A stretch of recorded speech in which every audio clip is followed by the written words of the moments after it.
ఎన్ని ఆస్తులు ఉన్నాయో ఒకళ్ళకి లెక్కే తెలియదు. వాళ్ళకి ఎన్ని ఉన్నా కానీ ఇంకా సంపాదాలని ఆలోచన ఉంది. ఇది అదే జీవితం. సంపద ఉంటే చాలు అనుకుంటారు కొంతమంది, కానీ నెమ్మది ఉండదు. పరుగులెత్తుతూ ఉంటారు. ఎందాక పరుగులెత్తుతారంటే రాత్రి పగలు కష్టపడుతూనే ఉంటారు. వాళ్ళకి నెమ్మదన్నది ఉండదు. ఒక నెమ్మదన్నది ఏంటంటే నువ్వు నీ హృదయంలో సంపాదించుకునేది ఏంటంటే రక్షణ సంపాదించుకున్నావు అనుకో, అదే నీకు సంపదలకు గని. నువ్వేం చేస్తున్నావు అన్నది నీకు ఒక గ్రహింపు ఉండాలి. ఏం పని చేస్తున్నావు, ఏ స్థలానికి వెళ్తున్నావు, ఏ స్థలంలో నిలబడితే నాకు ఆశీర్వాదము,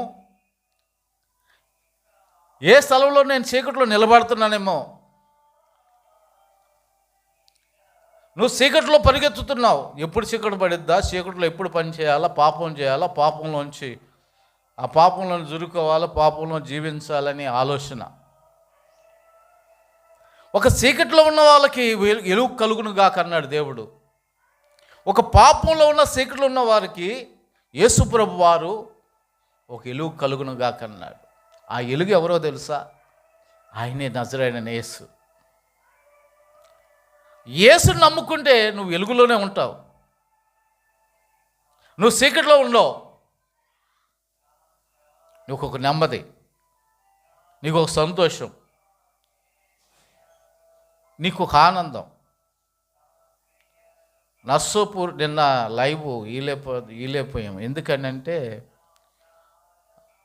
ఓ తల్లిగారు ఎప్పుడు చూసినా, అయ్యా బ్రదర్ గారు నా గురించి ప్రార్థన చేయండి అయ్యా, ఇదే మాట.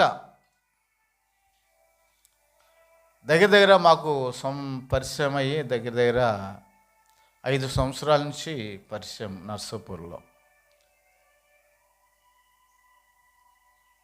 పలానా ప్రేట్ టవర్ ఉందయ్యా, ఆ ప్రేట్ టవర్లో ప్రార్థన చేయండి.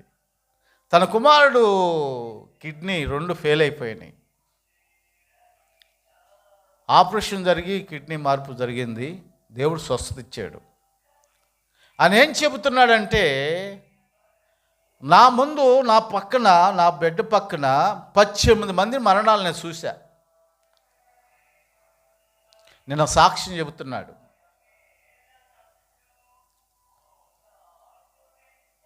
18 మంది నేను మరణాలు చూశాను. నాకున్న ప్రాబ్లం, కానీ నా దేవుడు నన్ను బతికించాడు.